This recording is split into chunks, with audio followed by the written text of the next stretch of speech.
Ideal education में आपका स्वागत है। आज हम एक नया चैप्टर लेकर के आए हैं, दो चरों वाले रैखिक समीकरण। अब क्लास 10 में जो है दो विधियों से इसको हल करना है। तो पहली विधि है प्रतिस्थापन विधि। प्रतिस्थापन विधि और दूसरी विधि है विलोपन विधि।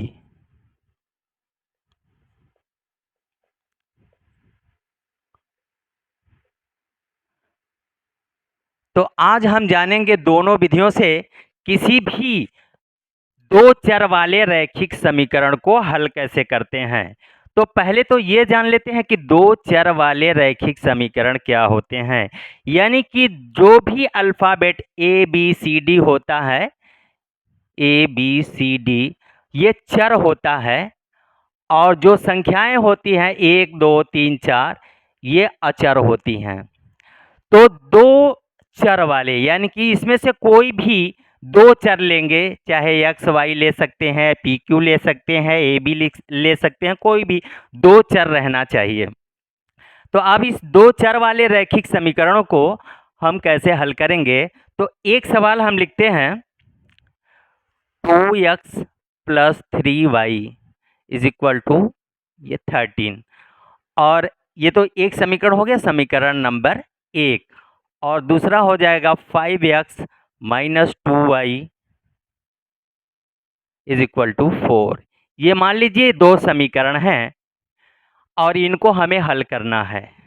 तो सबसे पहले आते हैं हम प्रतिस्थापन विधि से कैसे हल करेंगे। प्रतिस्थापन विधि से हल करने के लिए अब यहाँ हम समीकरण 1 से लेते हैं।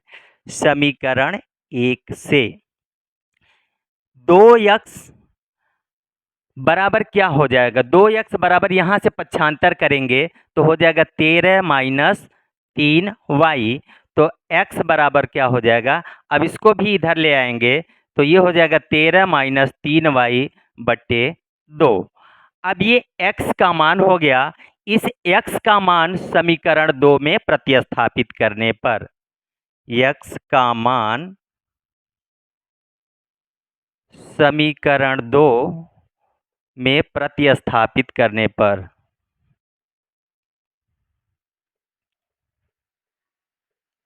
चलिए इस मान को हम प्रतिस्थापित कर देते हैं समीकरण 2 में। अब यहाँ देख रहे हैं 5x है, इसका मतलब 5 और x का मान ये हो जाएगा 13 माइनस 3y बट्टे 2 माइनस 2y बराबर 4। अब यहाँ इसमें 13 का गुणा कर लेंगे, इसको एलसीएम ले लेते हैं।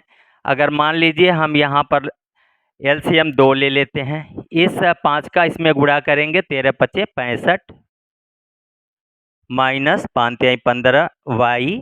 अब यहाँ 2 का गुणा हो जाएगा, इसके नीचे चूंकि कुछ नहीं है इसलिए यहाँ से 2 का गुणा करना पड़ेगा, तो माइनस हो जाएगा 4y बराबर 4। अब यहाँ देखें 15 और 4 दोनों माइनस ही है तो इसको हम जोड़ लेंगे, तो ये हो जाएगा 65 माइनस 15 4 19y बराबर, इसका तिर्यक गुणा करेंगे तो ये हो जाएगा 8। अब इसको पक्षांतर करेंगे, माइनस 19y बराबर हो जाएगा 8 माइनस 65। अब ये हो गया माइनस 19y बराबर 65 में से 8 घटा देंगे तो 15 में से 8 घटाएंगे 7 और यहाँ बचेगा 5, ये हो जाएगा माइनस 57। तो y बराबर हो जाएगा माइनस 57 बट्टे माइनस 19। माइनस से माइनस कैंसिल हो जाएगा, 19 का टेबल पढ़ेंगे 57 में, 19 तिया 57, 3 बार हो जाएगा। इस तरह से y का मान 3 आ जाएगा। अब यही y का मान जो है हम यहाँ पर रख देंगे, समीकरण 1 से जो हमें प्राप्त हुआ है इसमें हम रख देंगे y का मान समीकरण 1 में रखने पर। चलिए यहाँ पर मान रखते हैं। तो अब यहाँ देख रहे हैं क्या, y का मान 3 आया है, तो ये हो जाएगा x बराबर 13 माइनस 3y है, 3y, y के जगह हम रखेंगे जो हमारा मान आया है 3 बटे 2। अब यहाँ से हो जाएगा 13 माइनस 3 3 का 9 बटे 2, 13 में से 9 घटाएंगे तो बच जाएगा 4/2। अब 4 को 2 से डिवाइड करेंगे तो ये हो जाएगा 2। इस तरह से x का मान 2 और y का मान 3 हमें प्राप्त हो जाता है। अब ये तो हो गया एक विधि, प्रतिस्थापन विधि। और इसी सवाल को हम दूसरे तरीके से यानी कि विलोपन विधि से हल करेंगे। तो चलिए आइए देखते हैं विलोपन विधि से इसे कैसे हल कर सकते हैं।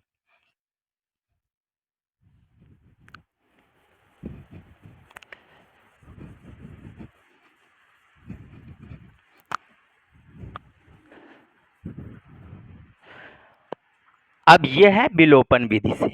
विलोपन विधि से हल करने के लिए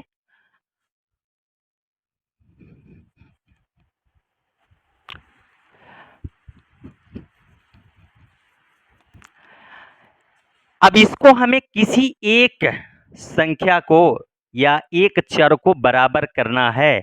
यहाँ देख रहे हैं 3y है, यहाँ 2y है। अब इसको कैसे बराबर करेंगे? तो यहाँ पर देख रहे हैं 2 में 3 का गुणा कर दें और 3 में 2 का गुणा करेंगे, यानी कि एक दूसरे को एक्सचेंज करके गुणा कर देंगे तो ये हमारा आपस में बराबर हो जाएगा। तो इसका हो जाएगा समीकरण 1 में 2 का व समीकरण 2 में 3 का गुणा करने पर। तो अब गुणा हम दोनों में करेंगे, पूरे समीकरण में करेंगे। तो चलिए पहले समीकरण में 2 का गुणा करते हैं। तो 2 का गुणा करेंगे तो ये हो जाएगा 4x प्लस 2 तिहाई 6y बराबर 13 दूना 26। और फिर समीकरण नंबर 2 में 3 का गुणा करते हैं तो हो जाएगा 3 पचे 15x माइनस 3 दूना 6y बराबर 3 चौको 12। अब इसको हमें काटना है। कैसे काटेंगे? चलिए देखते हैं कैसे कटेगा ये। तो यहाँ देखेंगे चिन्ह कैसा है। अगर दोनों चिन्ह अलग अलग है, प्लस माइनस में है, तब ये जोड़ने पर कट जाएगा। अगर दोनों सेम चिन्ह आएगा तो घटाने पर, क्योंकि घटाने पर जो है नीचे का चिन्ह बदल जाता है। तो यहाँ हम लिखेंगे जोड़ने पर। तो जोड़ने पर हमारा जो है ये प्लस 6y और माइनस 6y कट जाता है। इसको जोड़ेंगे 15 4 19x। 19x बराबर अब कितना हो जाएगा? इसको जोड़ते हैं 6 2 8 और 2 1 3 38 हो गया। तो x का मान कितना हो जाएगा? 38/19। 19 दूना 38, यानी कि x का मान आ गया 2। अब इस 2 का मान किसी भी समीकरण में, चाहे समीकरण 1 में या समीकरण 2 में रख देंगे। x का मान समीकरण 1 में रखने पर, चलिए समीकरण 1 में इस मान को रखते हैं। तो समीकरण ये है 2x प्लस 3y बराबर 13। तो यहाँ पर x का मान रखेंगे 2, यानी कि 2 गुणे x के जगह हो जाएगा 2 प्लस 3y बराबर 13। अब यहाँ इसको पक्षांतर करेंगे तो ये क्या हो जाएगा?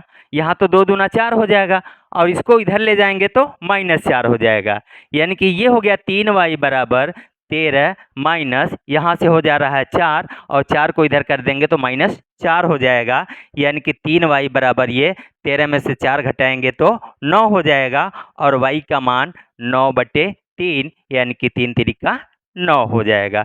इस तरह से हमारा मान x का मान 2 और y का मान 3 प्राप्त हो जाएगा। तो कक्षा 10 में इन 2 विधियों से हमें हल करना है, प्रतिस्थापन विधि और विलोपन विधि से। तो चैनल पर अगर आप नए हैं तो आइडियल एजुकेशन को सब्सक्राइब करें। इसी तरह से हम और सारे वीडियो लेकर के आएंगे ताकि आप परीक्षा में अच्छे से अच्छे अंक प्राप्त कर सकें। धन्यवाद।